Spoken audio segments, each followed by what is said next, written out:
CY Western Company is located in Bushnell, Florida. It's a great place for boots, clothing, gifts, and accessories for the whole family. They are a family-owned and operated business that opened in 2008. They offer free gift bagging and layaway services, and also a 10% discount for 4-H and FFA members with proof of membership.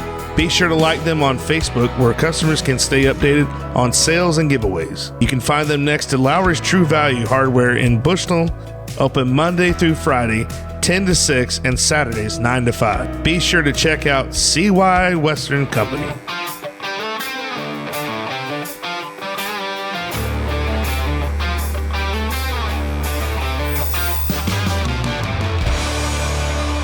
All right, welcome back to another edition of the Goblay Show. I'm your host, Billy Goble, and today's special guest, I say guest as because there's more than one, is not only are they friends and colleagues, but they're also avid turkey hunters. We're going to talk a little bit about turkey hunting today, so I hope you are excited as much as I am to talk to these two guys. Without further ado, I want to introduce Mr. Jon Parks and Mr. Chad Hodge. Gentlemen, welcome to the show. Thank you for having me. Appreciate you having us here, man. You doing okay? Doing great. You guys all right? Yeah, so far so good. Enjoying your day off? There is no day off. It seems like you got to go back to work just to get some rest. I concur. I really wanted to see what Jon was going to say about that. I appreciate you guys taking time out of your day and your day off to join me, and but I know we're gonna touch on a subject that is very, very dear to your hearts, and that you guys are very good at it. And so that is none other than our little friends, the turkeys. They like to. We're going to talk a little bit about turkey hunting. Is that all right with you guys? Just a little bit. Fantastic. That's why we're here, right? Yeah, that's right. Fantastic. That's why we're here. That's right. That's why we're here, Billy. So, just to get to know you guys real quick, I'm gonna ask you one. I'll start with Chad. Chad, tell us a little bit what you're currently doing. What's your job now?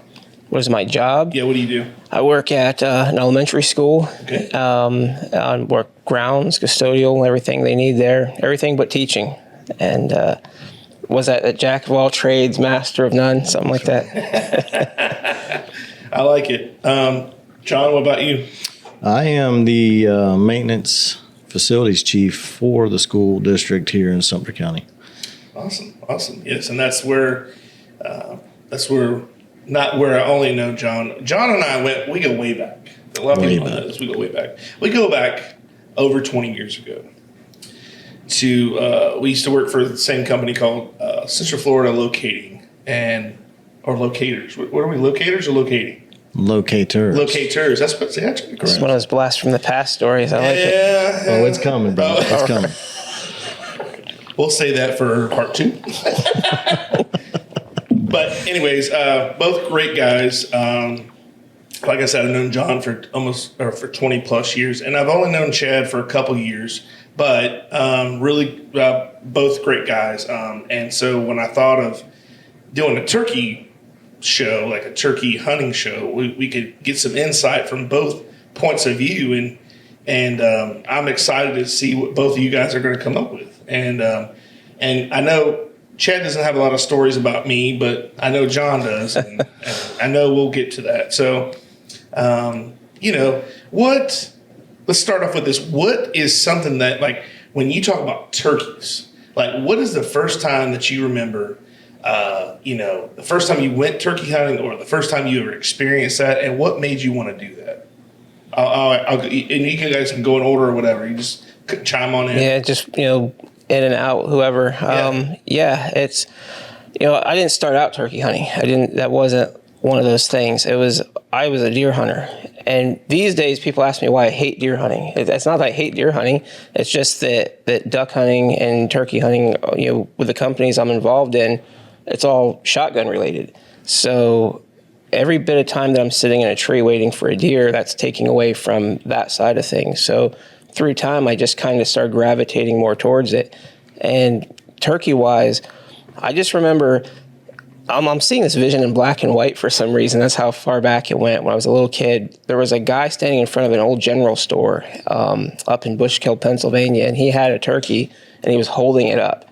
He had it on the top of his station wagon, and he was standing holding it up in front of this store, and I thought it was so cool. I thought it was crazy. I saw that beard hanging down, the feathers falling off it, and he was so proud. And I didn't ever really think much of it after that.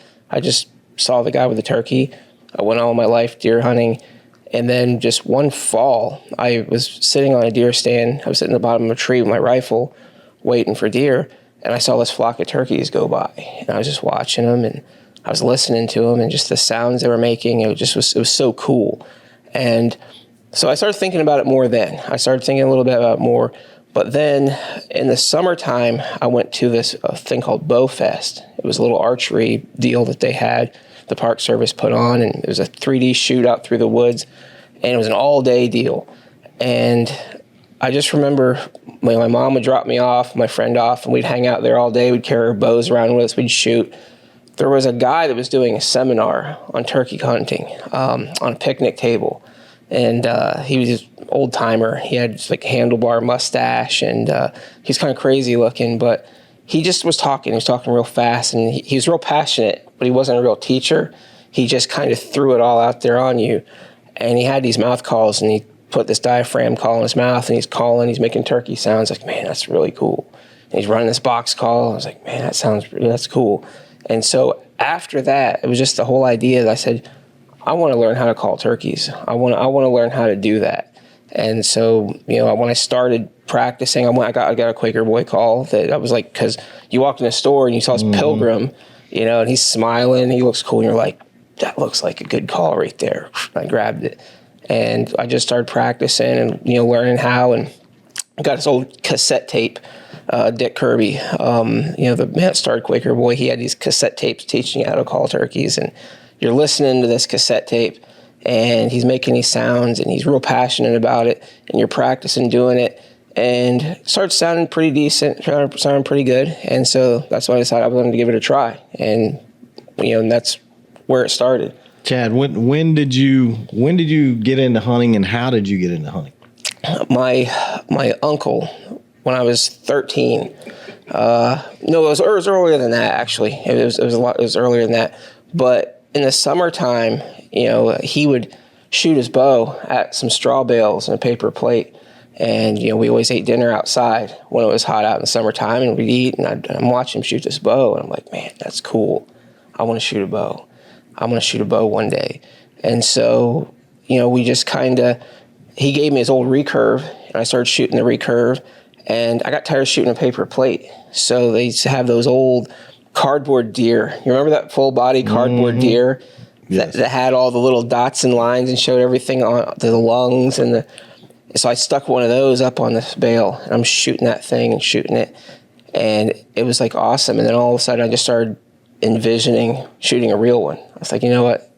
It's cool shooting this two-dimensional thing, but I want to go shoot one. And so I just started working my way in that direction, and then everything kind of just started falling into place there. So that was it. Cool. John, what about you? Well, like him, I didn't start out turkey hunting. My dad actually started hunting before I was born, just recently before I was born. Right. And we always deer hunted, and even my dad, I think, went turkey hunting one time with me. So I really didn't know a lot about turkey hunting. I knew a lot, not a lot, but I knew, right. I knew how to deer hunt. And we've always, my dad always had a lease, or somewhere that we could go. It's turned into, nowadays, it's turned into having the accessibility to actually go and hunt. That's what's hard. Yeah. Finding somewhere that you're able to access to go. So honestly, Casey Ferguson asked me to go turkey hunting one time. We were in high school, and so I went with him. I went with him a few times, and nothing nothing, we didn't harvest anything. And that one morning that we did, just the fact to hear one gobble, I think that's what got me. Yeah. At first, I didn't know if it was mosquitoes or the turkey gobbling, but no, I mean, and that's what, as a turkey hunter, that gobble is what every turkey hunter is wanting to hear. Yeah. Now, it can be a good thing or it could be a bad thing, because, and you can attest to this probably, Chad, you can. And I've done this myself. I had to learn not to want to hear them gobble so much, because you'll overcall. And sometimes that'll get you in trouble. Yeah, on public land too. You make them gobble too much, it's just like a dinner bell. So it's very strategic. Turkey hunting, and that it is a lot. It's a lot of interaction, right. And that's what I love about it. It's that whole interaction. Mm-hmm. But as far as, they get smart quick. A lot of people think, it's a dumb, overgrown chicken running around. Right. And some are, some aren't. Yeah. But when you get on public land where everybody is out there educating them, 2 weeks before season starts, then it gets tough. So. What's the biggest misconception about turkey hunting that everybody assumes or they've been taught, and it doesn't always? Is there such a thing that they can be misled about something? yeah, definitely. Like while you're saying that, I'm thinking about it, and I'm comparing it to duck hunting. Like at this moment in time, like, people think you have to have decoys. You have to have decoys to duck hunt. You have to have a decoy to turkey hunt. And I never use decoys, ever. And I'm not saying that that's the only way. It's just that I see these people, like when I do an event at like Bass Pro Shop, and they come with a shopping cart, and I see a ground blind thrown in there and decoys and all this stuff. And and they could be doing a youth hunt. They could be doing something like that. But if it's a solo guy that's just about to strike out and go hunt on his own, and he has a dump truck full of stuff, that's kind of scary. That people think they have to have this. They have to call all the time. They have to, so, and that's why, we were talking before the show, you were asking about these events that I do, like what is it? We go to these stores. We go to places like, I like the mom and pop stores, like yesterday, Prescription Outdoors up in Chiefland, Florida. Mm-hmm. We have, myself was set up there. Kevin Vaughn was set up there. He has Spring King calls. He's a really great guy. Yeah, Billy guy. McAllister. Rick Ferlita from Tampa. Mm-hmm. These are some of the best callers and best turkey hunters in this state. Yeah. And they're all under one roof. And everybody's, I say they. I'm not a person that I say me. We were under there. We are the best. That's not me. But the idea is that the store can make a flyer, they can make something, put it out there, and people can come to this store and they can walk in there and they can see us face to face, not just, some influencer telling them this is great or telling them. Right. They can walk in there and they can pick up this call and they can learn how to do it. They can buy something and they can learn how to do it. And they can, I had my shotgun on display, my turkey gun, and they were able to look at it and I could tell them, this is what I like, this is what I don't like. And you come into these little local events and you can learn what the pros, what the good people do, what they don't do. You can ask questions. And, everybody, there's no egos amongst those guys. Mm-hmm. None. It's like we could very easily be like, oh, don't buy those calls, buy these calls, buy these ones that I use. No, everybody respects each other. Everybody's cool. Everybody shakes hands and hugs at the end of it. We travel around to all these different places over the course of the preseason. We see each other year after year, but it makes a welcoming environment where people can come in. It could be a kid. It could be a single mom and her son. It could be a guy that's 50 years old and he's turkey hunting for the first time. Right. And they can walk in there and not be afraid to ask or be made fun of or, treated like they're this big. And they can come and talk, and then we can tell them, hey, you don't need a ground blind to go hunt over here. You don't need 10 decoys, a flock of turkeys. You don't need all that. We show them what we use. We talk about the stuff, and we let them make the choice, but it's giving them the option.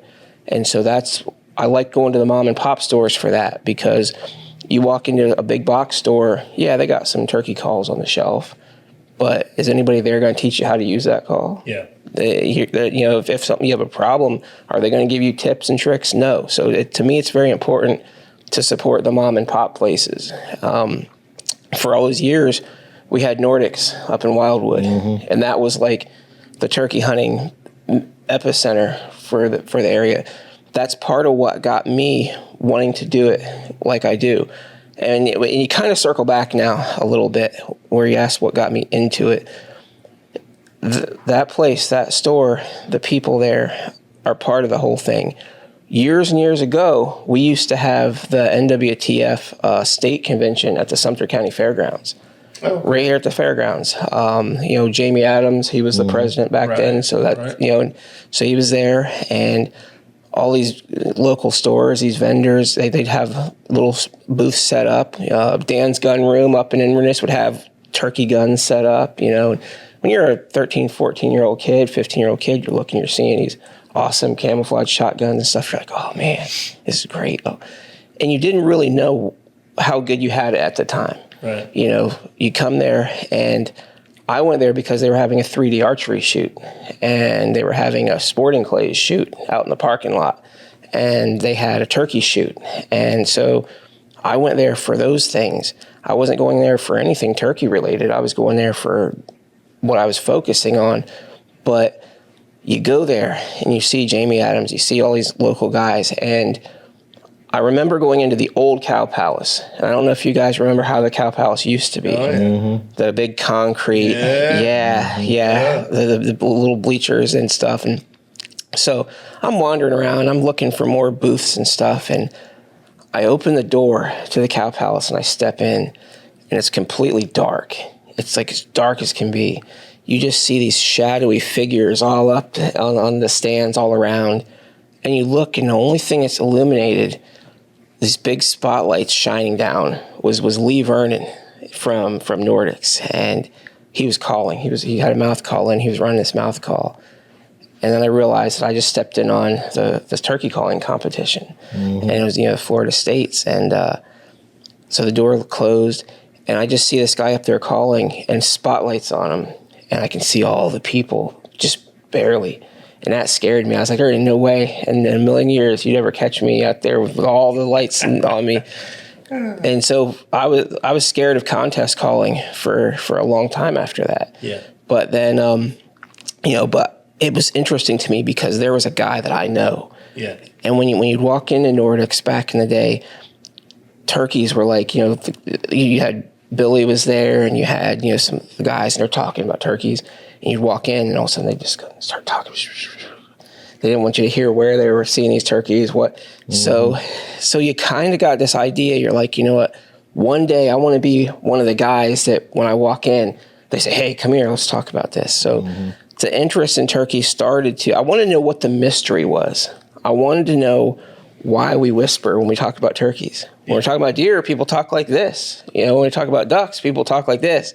But when we're talking about turkeys, we're like, oh.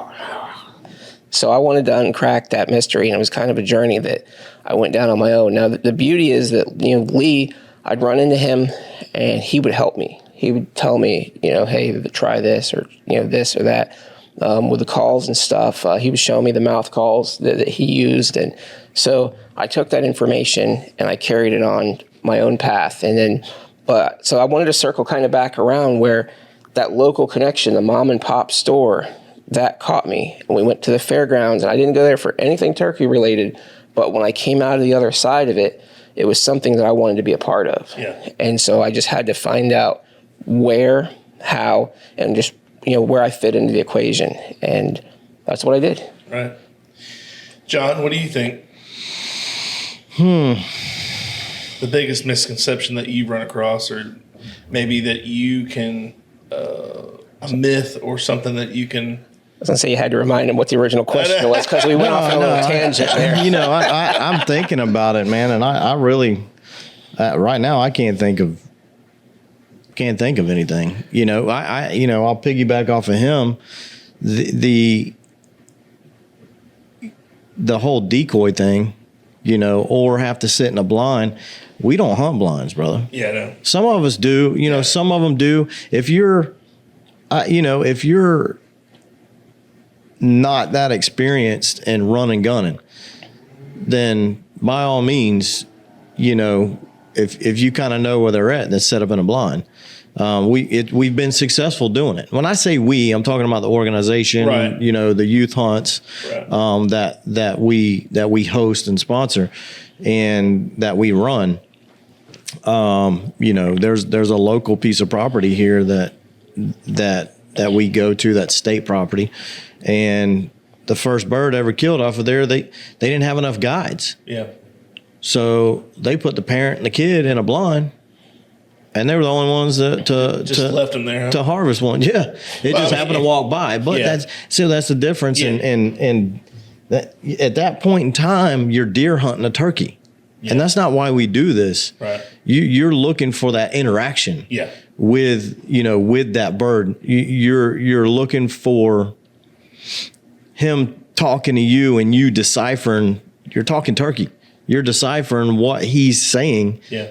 Or a hen, what she's saying and trying to say, come here, or if they're henned up or whatever, you're just trying to interpret what they're saying. That's it. And there's a difference. And when you're talking about contest turkey calling, there's a big difference in contest turkey calling and being able to call, being a good caller, and being a good turkey hunter. Yeah. There's a big difference there. I got you. Because there's a time and a place to call. Mm-hmm. And it not only depends on what they're saying, but it depends on where you're at. True. And the pressure of the birds and stuff like that. So and also you gotta remember, this is a wild animal.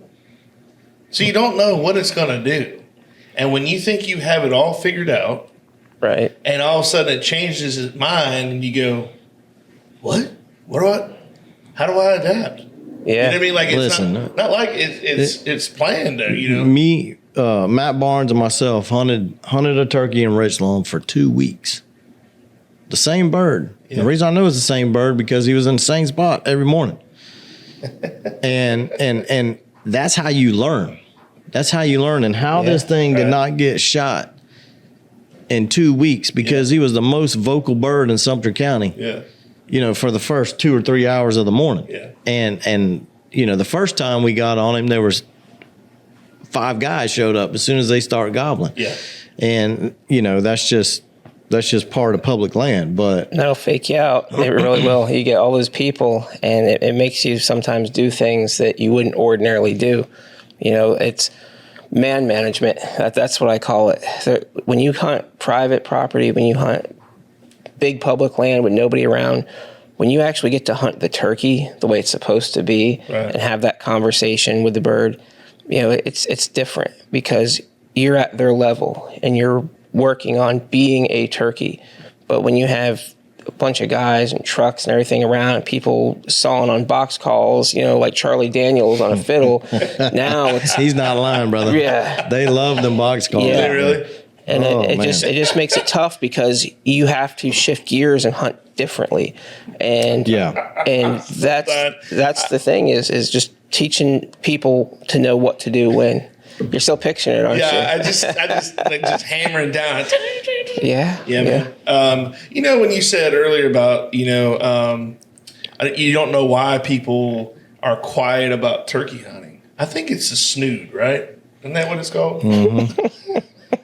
Mm-hmm. I think they're afraid to just say it. Yeah. Just afraid to say what it is. Say it. Just say it. Don't be quiet about it. Yeah. There was a lot less birds back in the day, and it was like, like you said, if you there was points in time where just hearing a bird in the season, that was like a successful season. You go to like Jumper Creek. You go to Jumper Creek and you hear a bird gobble there. That's like, man, well, I had a great day. That was a great week I had. I heard one. Killing it is like the highest pinnacle there is, but like, just hearing it in that place is like, something else. And, and the birds, there was a lot less of them. And in Florida in general, compared to all these other places, there's a lot less. That's why the Osceola is such a big crown jewel for people trying to get their Grand Slam and whatnot. And so you have rich people flying in from all over the place, and they're throwing money around. They're getting primo access. And then you got, regular Joe Blow out here that's just going to pull up in his van and get out and go try to kill a bird. And then you got the people in between. It's like a Venn diagram. You got two circles. You got the circle of the casual person, the public land guy that, I might go turkey hunt tomorrow. And then you got the guy that's like, the doctor, the lawyer that wants to get his Grand Slam, and he'll pay $3,000 for a 2-day hunt. You got that. Cheap. Yeah, exactly. And you got they overlap, and there's an oval in the middle. And that oval in the middle is where a certain person falls into, and that's those are the guys that whisper when we pop up, because it's all on the line for them. It's just as serious as it is for the people paying the big money, but they don't have the access. They don't have the same thing, and so that's why they kind of hoard it up, and they hoard up the magic.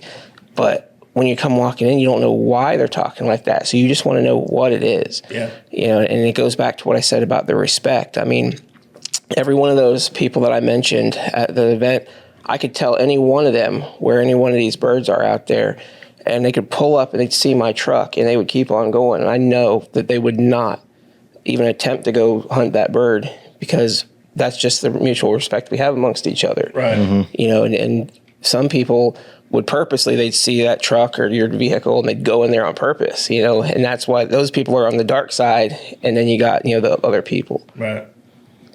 Well, I think, you have to have that mutual respect and, partnership with people, especially when you're having the land is getting where there's not a lot of public land left. Right. I mean, there's a little bit, but there's not as much as you think. And, sooner or later you're going to be hunting right on top of each other, as if you don't already do that. Right. But, it's just having to go in there every season and try to figure it out. And as soon as it seems like, from what I've heard, because I've only been once, but as people go in every year, they go, and they get a feel for these things, and they're like, yeah, they're just not there. And I'm like, how do you know? Yeah. How do you know? Yeah. I mean, the woods are pretty big. It's big woods. It's just like anything else. You have to put your time in. Oh, yeah. You have to put your time in. It takes work. You might get lucky every now and then and just go out there and there just be one there. Yeah. But you got, especially on public land, you got to do your scouting. You got to do your homework. Right. And, that's like even us, we're hunting state land that most people can't access. Right. We still have to go do our homework. Right. No matter if it's deer, hog, turkey, whatnot, you got to put the work in. That's true. Jon, tell us, speaking of that, tell us a little bit about the organization that you're a part of, or you are the main guy. Well, I run the hunting program for the organization, and we're called Tin Can, which is 10CAN, and it's considered the Christian Adventure Network. That's what we are. Cool. But what we do is it's a ministry for me, but we take veterans, first responders, youth, women. We take them out hunting and outdoor therapy. Our youth, we call it raising future warriors. Is what we call it. Whether it be, first responder, whatever. We try to make it a family thing. Yeah. I don't ever tell a parent that they can only bring one kid. Now, that one kid might be the only one participating, but if you got 8 kids, bring them. Yeah. I want it to be a family thing and be family oriented. And we've noticed that in the, especially working with veterans, that if we involve the family, that's where it's at, man. Yeah. Family and God. And when that happens, you see a big difference. It's great that you involve the other siblings or whatever, because, growing up, if you're not old enough to do something, but you're able to still go, it's just as great. Just because you might not be able to do, you've seen it all the time. You go to a birthday party and there's a kid there, and they always bring little sister, and it's like urban air or whatever, and they may not be able to hang with the kids, but they're still there and they feel like they're a part of it. So I feel like that's a great thing for someone to do for others, and that'll motivate them to, when they do get that age, that they'll do that program. Yeah, and there's always something to do. Oh yeah. At these camps, whether they keep the firewood on the fire or, we give them a job, we give them something to do. And this past season, one of our deer hunts, I had one of the siblings come, and they weren't allowed to hunt, and they ended up tracking deer with me with my dog. And before we left that hunt, he's asking if he can get a dog, because that's what he wants to do. And so we actually had one. We had a bloodhound that we weren't using as much, and gave it to that family, and now they have a dog. So we have another program that we run that's called Canines for Combat Kids. So the whole purpose in that is to get a combat veterans kid and give them a dog, and then train them how to use that dog. Right. And there again, we're incorporating the family in that. So, no, man, I've been doing this. I've been the hunting program director for 9 years now. Mm-hmm. And it started out, hey, John, can you come guide on a turkey hunt? I'm like, man, I got my own kids, Yeah. And I did. I finally gave in, and it was so rewarding to go out there and do something like that. Right. And then, my kids got involved, and they've been blessed to go do some of those youth hunts as well. But it's just, I've been stuck ever since, man. It is so rewarding to teach, to be able to teach youth what we know. Yeah. And I could care less if I ever pull the trigger again. Yeah. Be honest with you. Right. I just want to be there and experience it with them. Right. Be able to experience it with someone's first time. I don't even have to be the one calling. Right. Although I end up taking over and doing that just because it's just me, and I love doing it. But I'm right now. I'm in the middle of, I have a youth that harvested their first turkey with us, and he's eat up with it. I'm talking eat up with it. And now he's too old to hunt on the youth weekend. So now he goes with me, and I'm teaching him how to be a mentor and a guide. We don't call them guides because we don't get paid. Right. None of us get paid. We're all volunteers. Right. We're there to teach, not to take them on a hunting trip. Right. We're there to teach them every minute of every time we're there on how to be safe and successful on these hunts. And that's a program, we want them to be able to go to public land and not be that guy that rolls up and sees that truck and go, well, it's public land, I'm going in. We want them to be able to learn how to do this safely and but be successful, but have those ethics. Right. I think a lot of youth just don't have an idea of what it's like. And if you're not brought up around that culture, I don't want to say culture, but you know what I'm saying, like around that example, then there's like we were talking about misconceptions. There's a lot of misconceptions about, you tend to base things on things that you don't know with false facts or whatever. Mm-hmm. It's made up, and then when you realize, it's kind of like when you're in school and you thought, what's high school going to be like? And then you get there and you're like, oh, it's not that bad. But we all anticipated this and we always thought this. Then you get there and you go, oh, this is not what I expected it to be. And that could be good or bad. A lot of people seem to enjoy it. They don't seem to they go turkey hunting or deer hunting. They go, oh, I hated it. Worst day of my life. We've had both. Oh, have you? Okay. Absolutely. No. Well, I say that because I've never heard anybody say that. And they're like, if they go hunting, they go hunting. Now they might be upset that they didn't see it. They go, I ain't seen nothing. That's about it. But. So you got to think we run youth hunts, and we've had parents come, bring their kids out because they want to get them into it. Yeah. And they're like, I'm leaving. This ain't for me. Yeah. We're like, okay, sounds good. I don't want you to be there if this is not something that's for you. Yeah. You know what I mean? Because it's when you get into it, it's work. Yeah. And those are the most expensive turkey breasts you ever paid for. But that is true. It doesn't have to be that way. No, it doesn't have to be that way. But it is. It takes work. I know if you're hunting with me, you better have some good shoes on, because I'm going to walk you to death. If really? Because I'm going to try to make it happen, unless you're on a piece of property and you can't, and you're kind of, confined to a small piece of property. We're on we hunt a 10,000 acre tract. Oh, wow. And, we only put 10 youth out there. Yeah. So you got 1,000 acres apiece. Yeah. That's quite a bit of walking. Better get them Fitbits on. I'm telling you.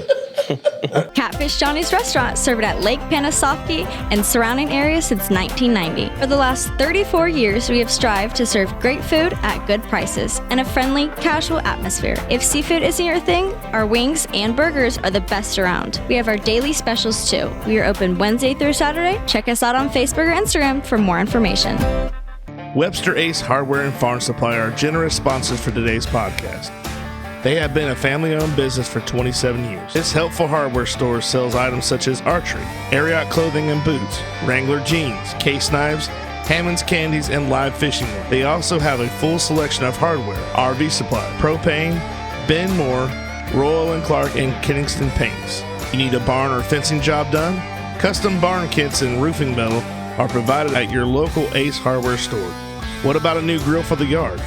Traeger, Big Green Egg, Weber, and Blackstone are found here, along with all the accessories to go with them. Stock up your workshop with DeWalt, Milwaukee, or Craftsman tools.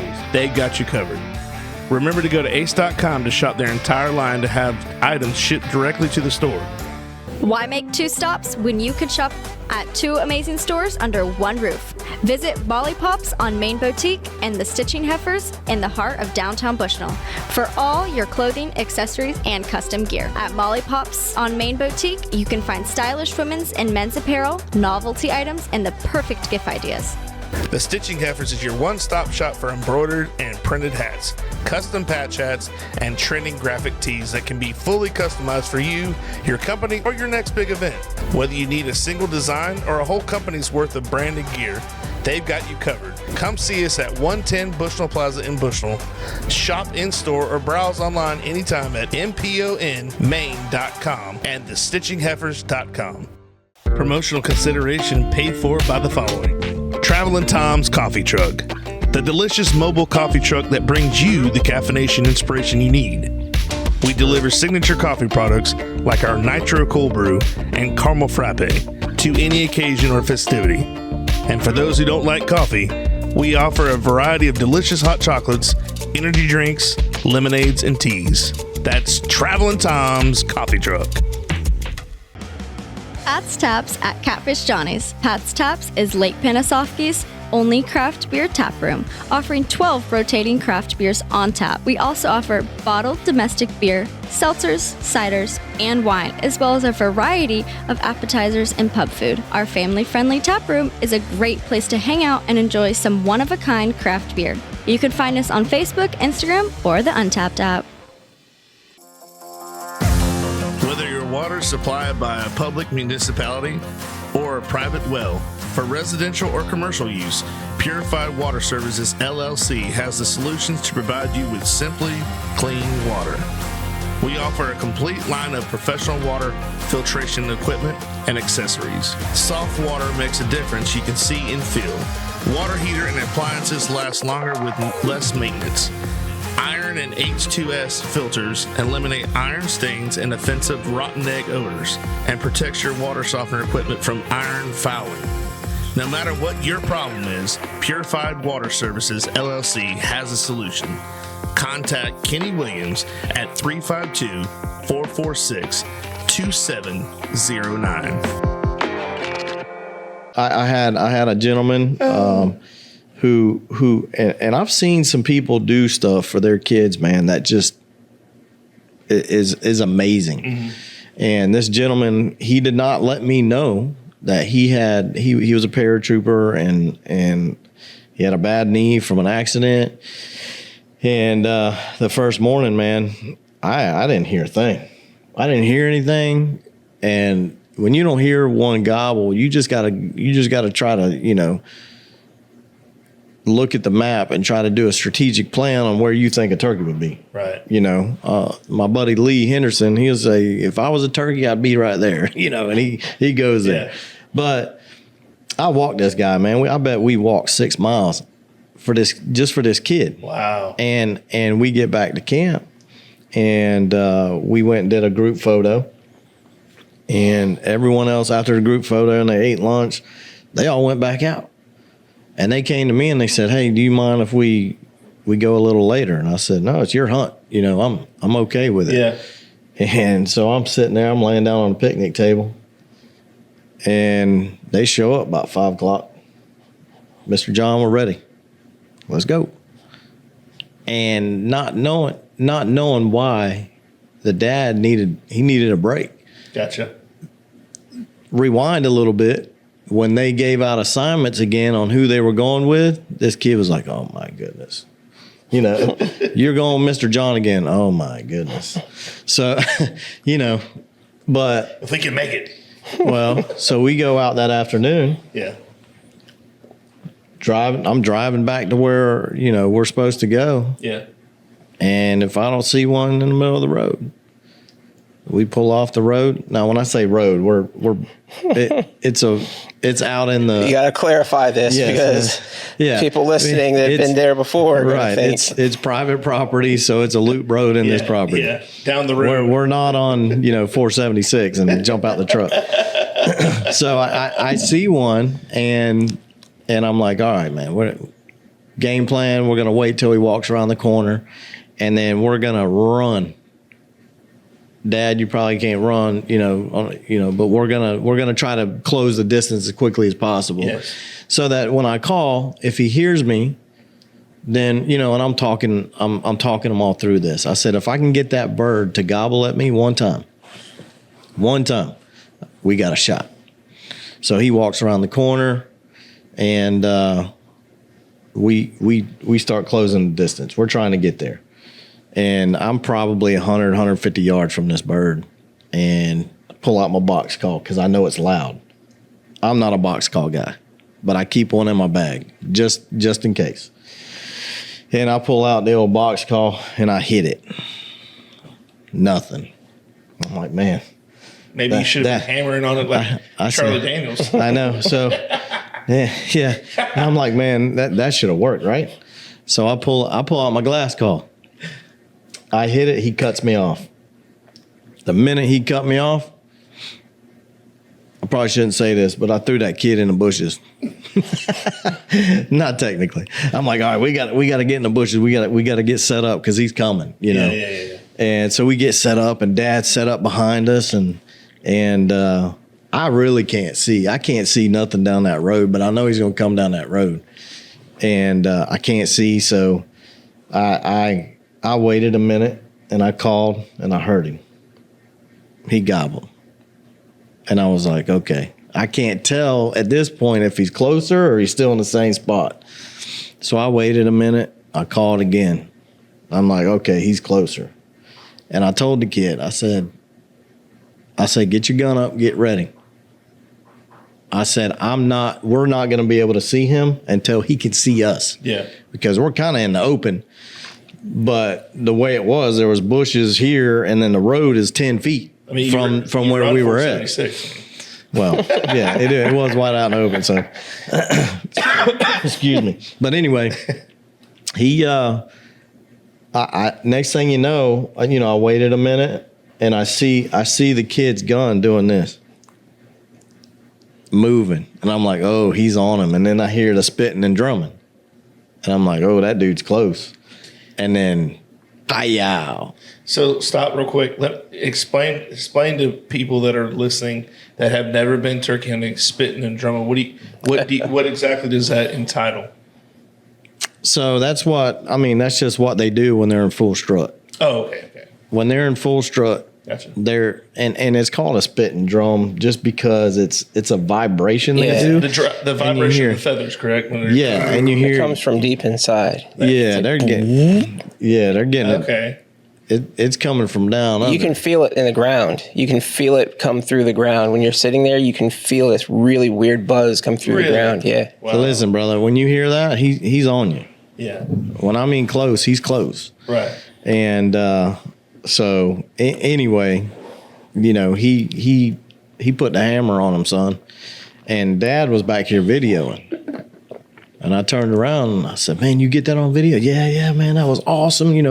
He no longer can tell that his knee's hurting, Adrenaline. And we get up, and I started taking pictures, and I said, hey, man, let me see that video. He forgot to hit record. Oh, no. But at this point in time is when I found out that he could not bend down to take a picture with his kid. Oh, I see. And that's when I found out, that he had a bad knee. Now, could he been down before the hunt started? Because that makes all the difference. Yeah, I don't know. Like that's some hallelujah miracle work right there. Yeah, I know. The turkey's I can bend, I can stretch. Yeah. No, it was just little things like that, man. Is why I love doing it, man. And I love turkey hunting. I mean, it's that interaction, right, and knowing when to call, when not to call.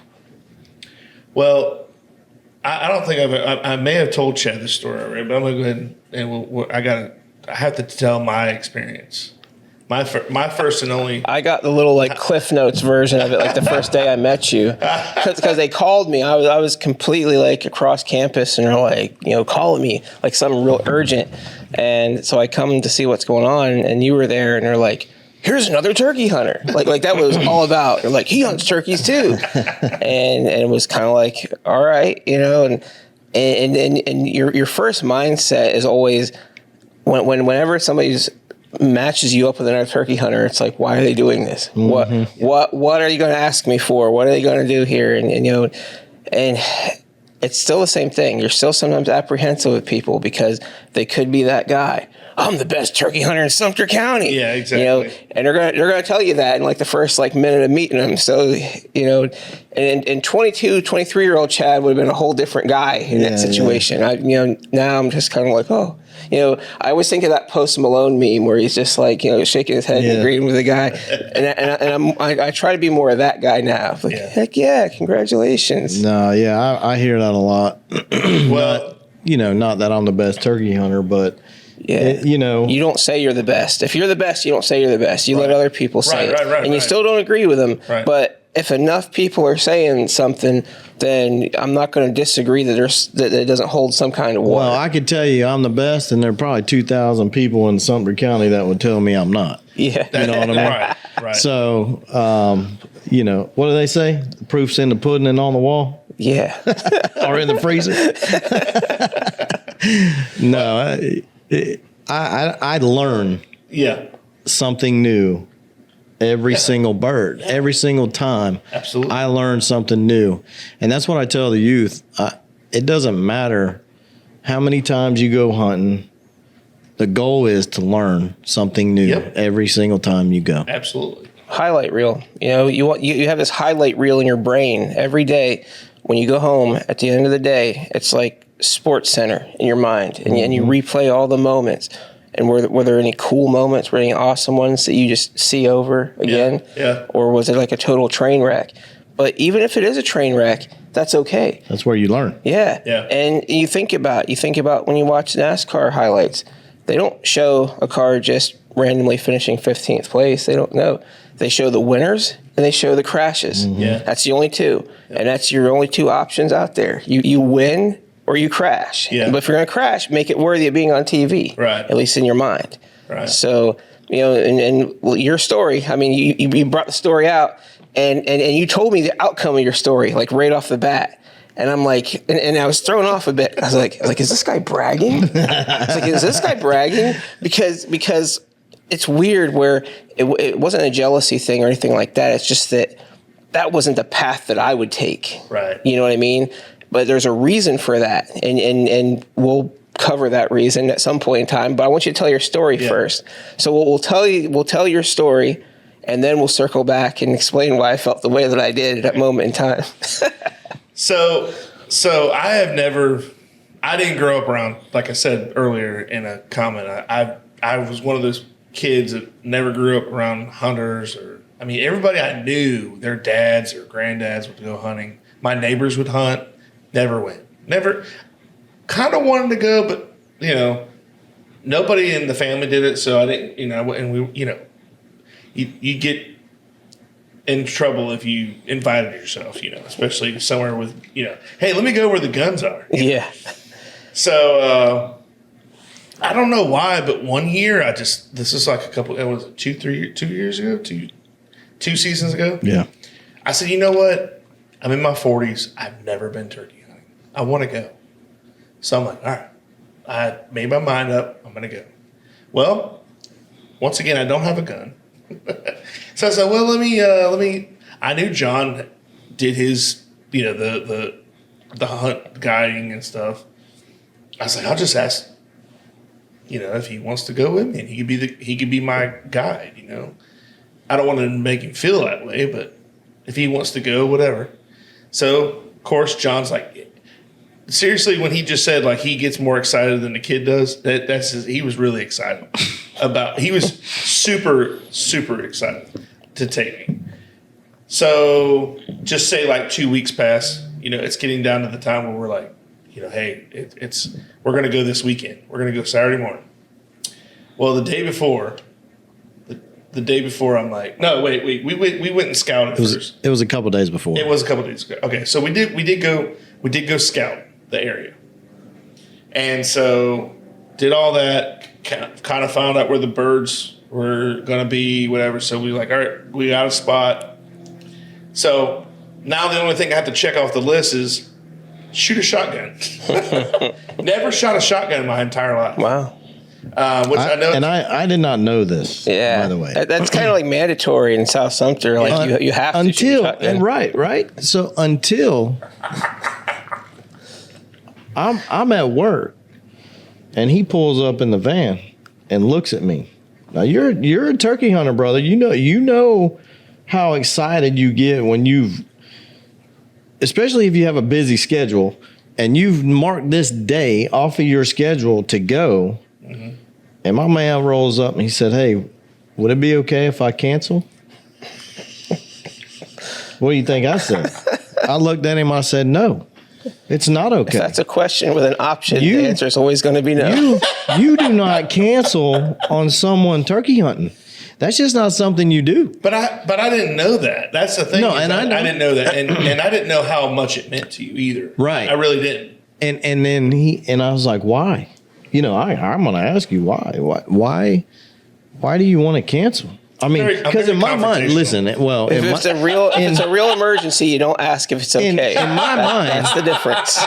Right. In my mind, in a turkey hunter's mind, just saying, because it is a precious thing. It is. And in my mind, unless your kid or loved one is in the hospital, yeah, you don't cancel on me, man. Yeah. Well, I didn't know how precious it was to you at the time.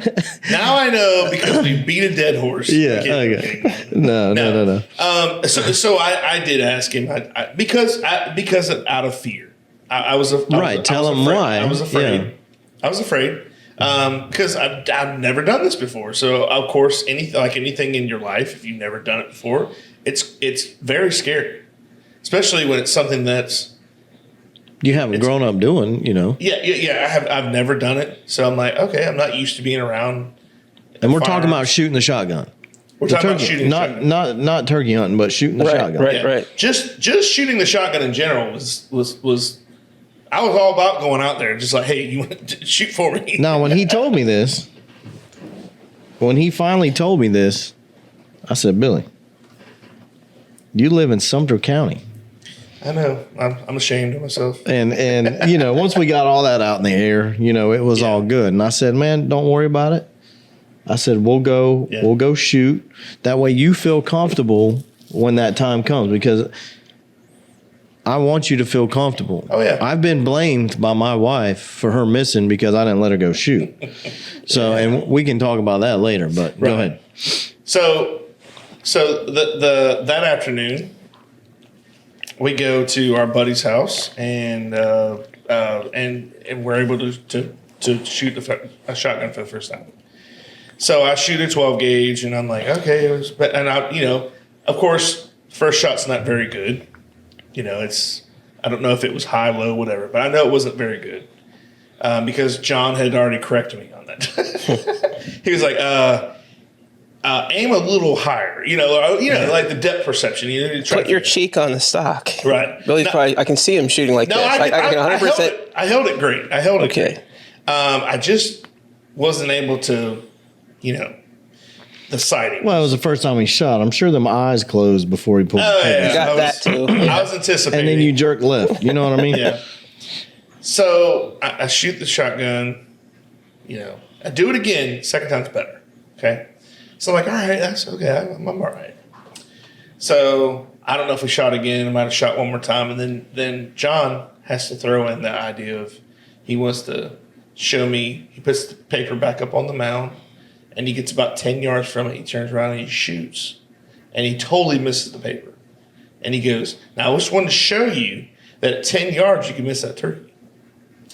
So... And I'm glad he did it, but then I'm also questioning why he did it, because then the way my mind works is I calculate things and stuff, and I'm like you've seen the old cartoons where they're writing on the chalkboard and all these mathematical, and I hate math too. He made me do math, and all these things are going on these equations, and I don't know why I have to do that because it's not that hard.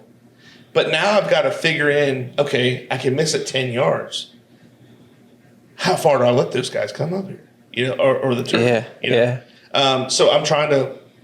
Anyways, we're good. We're not shooting anymore. We're good. The next morning, he says, "I'll be at your house at 6 o'clock." I said, "Okay." Can I tell my side of that? Okay, we'll let him in. Now, granted, go, be gentle, please. Now, granted, when we shot, crippling diarrhea, porta potties, no. Okay. So. When we shot, I gave him hearing protection. I had earmuffs. And I didn't think nothing of it, So we get to I'll come pick him up, and I'm running late a little bit. And when I pull up here, he's standing outside waiting on me. I'm ready. Wearing camo hey dudes, a pair of shorts, and a 3D leafy suit top. All right. I rolled the window down and I said, Billy. Hey, it's about comfort, right? I said, we're not going fishing. And he kind of laughed. He's like, I got the pants for this, and I'm like, okay, we'll get in the truck, let's go. So I had a leafy suit. So we get down there and we get out, and I know every hunter that gets there late and starts scrambling, especially with turkey hunting, because you want to get set up before they start getting crazy. And we get out the truck, and I'm like, Billy, you got to get them pants on. We got to go. And he looks at me, and I'm like, all right, let's go. And he's like, well, where's my earmuffs? First thing I said to you. I said, Billy, we don't wear earmuffs when we're hunting because you won't be able to hear anything. And he don't know. And he's like, well, what about the loud bang? And I said, buddy, I promise you will not hear it when that time comes. Sheer panic at that point. His face went into like sheer panic, like he said. I mean, I get it. Worried to death. Yeah, I get it. My kids wear the earmuffs, the sound canceling ones. Yeah. And we wore them things, duck hunting, turkey hunting, and they absolutely, like, the concept of hunting without them just wasn't there. And you'd hear the gobbles, and I was trying to tell my son, he could hear the gobble, but you can't tell which direction it's coming from with those things. That's the thing. And so once he finally tried it without them, and he finally shot, then all of a sudden he's like, man, that's not bad. Now he's the proudest fact that he has isn't the fact that he's killed longbeards. It's the fact that he hunts without those things. He hunts without them. So I understand the fear. I can understand it. Yeah, and he didn't know, but me being in a panic and in a hurry, I'm like, come on, man, let's go. We gotta go. Yeah. And I said, that's tough love, and that's good. Out here. That's I told him, I said, look, bud, you won't hear it. Now, I probably could have explained more to you about the distance and stuff like that, but I was trying to explain to you and show you that a lot of people miss turkeys up close. Yeah. Oh yeah. And so anyway, we get to where we're going to set up, and I went and set the decoys out, and we go hunker down. And I'm sitting there. Well, before we sat down, I heard one in the distance just hammer. And I looked over at him and I said, "You hear that?" He's like, "Hear what?" And then I'm remembering he's never experienced this. So now I'm trying to explain to him, and they were so fired up. That's a great thing if you want to hear turkeys gobble, but it's a bad thing if you're trying to hunt them, because you don't know if they're gobbling at you or gobbling at the trees, blowing, wind blowing. You know what I mean? Yeah. These things were gobbling at every little thing. So I was like, well, I don't know. I'm not going to call too much, but there was one point that I realized they got quiet, and I realized that they gobbled at me. That's when I kind of just shut down, and you can tell the rest. So at that point, we're sitting there, and I'm in the little turkey chair or whatever. John's behind me. He's calling. Well, then he goes, "Hey," he goes, "They're down on the ground." I'm like, how do you know? I can't hear them. And that's the hardest part. Is that everything's second nature to you, and it's remembering that this stuff isn't for everybody else. Yeah. They're down on the ground. Well, what does that mean? Where were they? They're in the tree. Oh, I didn't know they were in trees. And you think that, but it's just second nature. But sometimes you have to slow down for people. Yeah.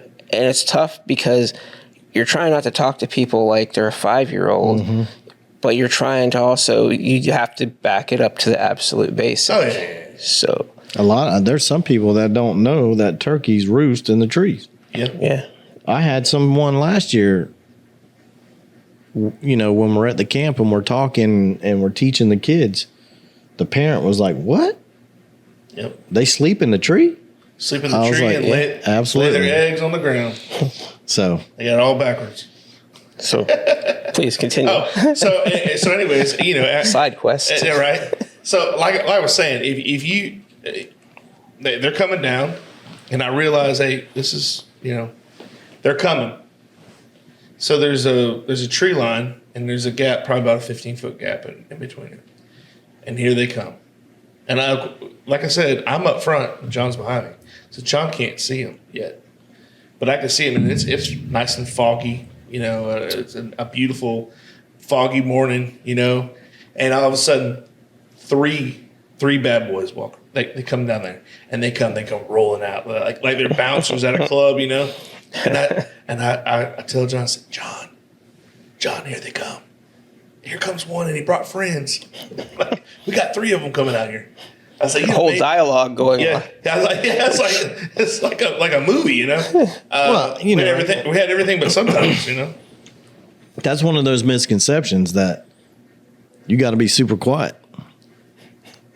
We're sitting there talking like this. Yeah. you know? And that I feel and that it, just from my experience, you don't have to be super quiet, Not always. when you're turkey hunting. Yeah. So well, I didn't realize that how the hearing on, like they had excellent hearing. I didn't realize that. Well, you're explaining like where you were, and then it's like if you ended up like in a cypress swamp, that you could hear a pin drop. Oh yeah. And it's so quiet, and you're waiting, you're listening, and all you hear is bloop every couple of minutes, and then you start hearing those little bubble clucks. Yep. And then you realize those little bloops you heard was their turds dropping down, hitting the swamp water right in front of you. Wow. And that's a time where you can't talk so loud. So it's like shifting gears. That's because you're in the house. Yeah. You're in their living room at that point. And so that's the shifting gears part where the experience comes, and it's learning when you can get away with things, when you can't. Right. But yeah, you get that opportunity. You go out and, like you're saying, it was that one time. Yep. And so then it's like you go take them like to the old cypress swamp down there, and it's like, all right, well, maybe 3 more will show up this time. Yeah. And then you just hear, whoa, whoa, whoa, whoa, whoa. Not today. Well, so they're coming, and at that point when they come, they see those decoys, and they're coming up. And again, I remember what John had told me the day before, like, hey, don't miss. Don't let them get too close. Now the decoys were like 10 feet away from us, maybe? No. 20 feet? No. How far? They were 25 yards. Okay, it didn't seem that far. I didn't see that. Space gets distorted in memory. Space, time, yes. All one big round robin. Anyways, they come out and they see those decoys, and they come, and then, like, again, I'm calculating. I'm like, all right, when am I going to shoot? And I'm like, oh my gosh, I don't want to miss. I don't want to look stupid, And so, like I said, they come right across, 3 right in a row, and they're coming like bouncers coming out of the club, And he said, hey, go ahead and draw the gun. So I popped up, and I waited, and I waited, and I waited, and I'm trying to calculate, and right about John will tell you, he said he was about to tell me, wait, and at that point, I just shrugged my shoulders and I shot. The one in the middle, I think, dropped. I think that was the one you were shooting at. That was the one I was aiming. He said, aim at the one, because I'm like, which one do I shoot? And he said, the biggest strutter one was in the middle. Yeah. So I said, okay. So I aimed for the one in the middle. I think the one on the left, I actually hit. I hit both. I hit 2 birds. Yeah. But one had like one little pellet, and the other one just dropped. It was done. But the other one, it had to be like it was. That's just one little. All it takes one. Yeah, it only took one. So then I got 2 birds, and it's daylight.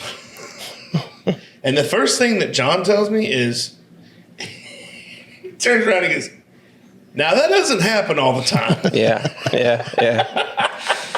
And I'm like, I know that. Like, I know. Even as cool as that is, I know that that's probably a once-in-a-lifetime thing that may happen. Yeah, it's doable. It's entirely doable. But that goes back to what I was saying, where you told me that, and all I could think about as a turkey hunter is there was no way that I'd want to rip myself off of the chance of doing it again. Oh yeah, that season. Yeah. The concept of pulling that trigger one time and being done for the season, I can't even fathom that. I want to go and I want to fight them birds again. I want to go fight them again. And you know, and you were talking about a bird that takes 2 weeks to kill. Those are the birds I love. Mm-hmm. Yeah. I'll get locked in on a bird, and he might beat me today. He might beat me tomorrow.